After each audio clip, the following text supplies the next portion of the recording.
যে কোনো ড্রেসের জন্য এরকম ধরনের ফুলের সেলাই দিলে দারুণ একটা ড্রেসের কাজ হয়ে যাবে।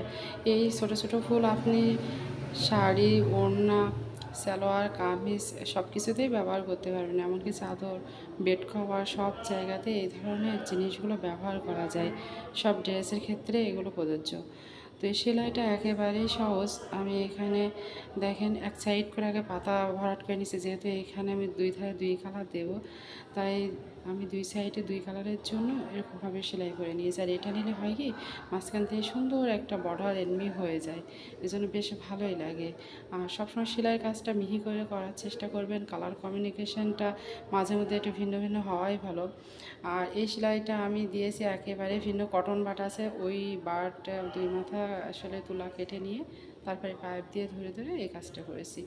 মাঝখানে যে সেলাইগুলো হবে সেটা হবে নট স্টিক সেলাই।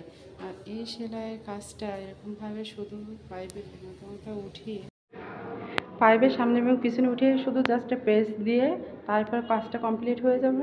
পাইপটা ছাড়িয়ে নিয়ে এখানে মাথা শুধু একটা করে গিট হবে, একটা করে গিট দিয়ে এই পুরা সুতাটা বুনে দিলে একটা ফুলের পাপড়ি অলরেডি হয়ে যাবে।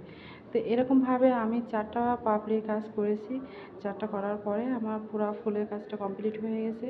আর মাঝখানে শুধু মানে খালি রেখে দিলেও অসুবিধা হবে না। সেক্ষেত্রে আপনি যদি একটু আরও ভালো দেখাতে চান, আপনি একটা নট স্টিক সেলাই বা একটা চুমকি, যেটা পছন্দ হয় সেটা দিয়ে নেন, বা অন্য কিছু ইউজ করা যেতে পারে।